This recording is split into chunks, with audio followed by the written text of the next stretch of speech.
Thank you, Martin, and good morning to all of you. Today we're in for a real treat. Here with me, all the way from 5th century before Christ, is the prophet Malachi. Welcome, Malachi. Oh. Welcome to Malachi. Thank you for having me. It's a real honour to have you, Malachi. You were the last prophet of the Old Testament, which is quite remarkable. Can you tell us a little bit about yourself and the time you lived in? Well, I must admit that I am a bit of a mystery. My name, Malachi, means my messenger, and that's exactly what I felt called to be, a messenger of God's word to the people of Judah. You know, it was a challenging time. The people had returned from exile to Babylon. It had taken a long time, a century. They'd rebuilt Jerusalem and the temple. Ezra and Nehemiah wrote about it, but things weren't going well. How so? Well, they'd come back from Babylon with such high hopes. But those hopes just didn't work out.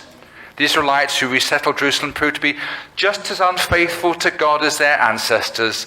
The city became a place of poverty and injustice once again. And in my book, I exposed the corruption that had taken root in this new generation. Do you know they offered sacrifices carelessly, questioned God's love, and neglected their tithes and offerings? It pained me so much to see their hearts stray from the Lord. Wow, that's quite a lot to take in, Malachi. And you've got a book to promote. Yeah, I have indeed. In my book, I set out things as a series of arguments. God speaks first, making accusations or claims about Israel's behavior. I then imagine the Israelites questioning or disagreeing with God's word. And finally, God delivers the final response. And this happens 6 times. That sounds like a difficult situation. What kind of messages did God give you to share? Well, thank you for asking. In the first part, God tells me to expose Israel's corruption. That wasn't that easy. Then in the second part, God really confronts it head on.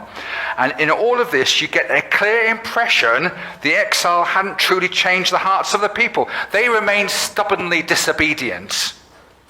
But was there anything else in God's message?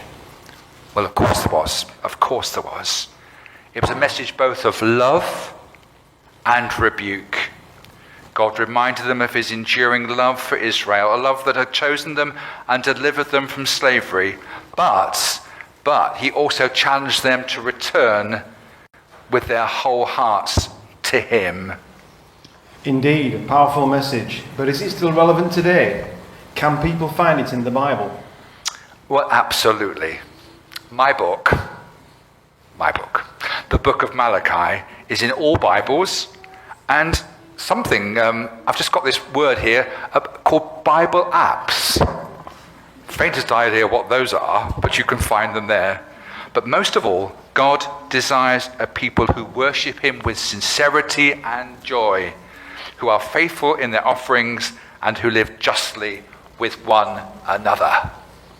Very powerful words, Malachi. Now, for all the young people here today, did you ever feel scared or alone speaking truth to power, even to kings? Well, of course I did. It was terrifying. I mean, who wouldn't be frightened?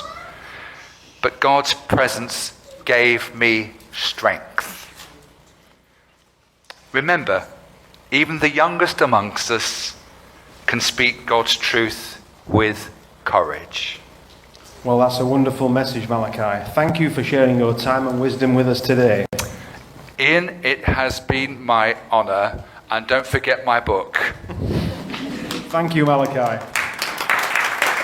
for reminding us of God's enduring love and the importance of living faithfully.